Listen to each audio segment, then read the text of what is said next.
I was preparing for this Fishbowl, which we'll explain in a little bit, I was looking at several reports around efforts across the country to do just what we're planning to do in Portland, which is bring the community together to say how can we improve educational success.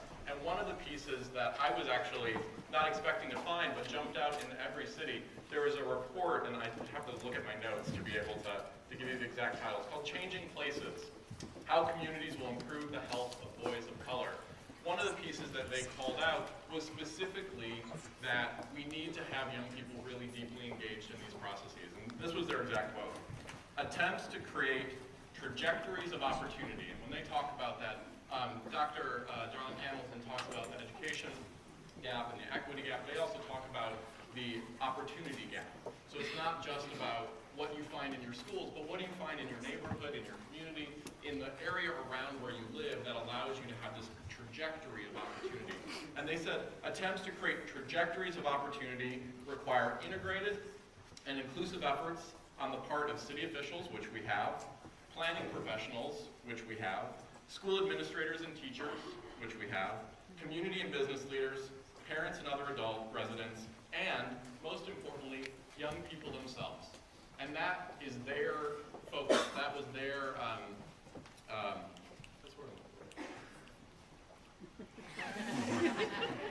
emphasis. In parentheses, it said most important. It said most important youth themselves, not maybe youth, not sometimes youth, not and youth, but most important.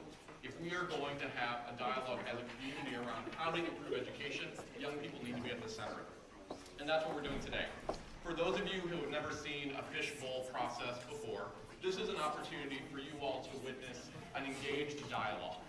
The energy is directed in the circle, and you get to see what happens when a group of people come together and they build off of each other's thoughts, ideas, and energy, and they come up with something new. For any science teachers in the audience, it's like those experiments where you add the catalyst and something exciting happens. Dialogue is very much like that experiment.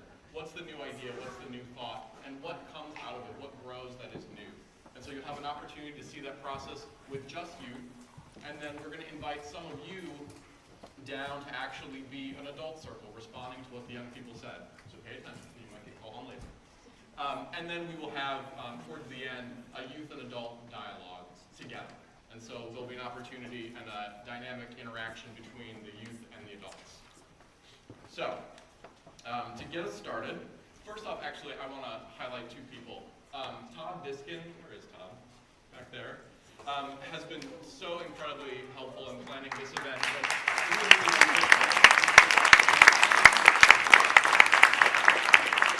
Todd is the city's coordinator for the Multnomah Youth Commission.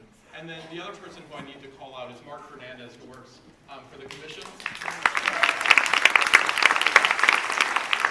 Todd is the county's coordinator for the Youth Commission, and was actually very instrumental in helping us develop this process. So thank you for that, Mark. So this is our opportunity to really highlight and model youth leadership in education reform. And so we're going to have some young people who represent a diverse body, representative body of the students in Multnomah County. And they're going to come down, they're going to introduce themselves, and then we're going to move into the dialogue itself.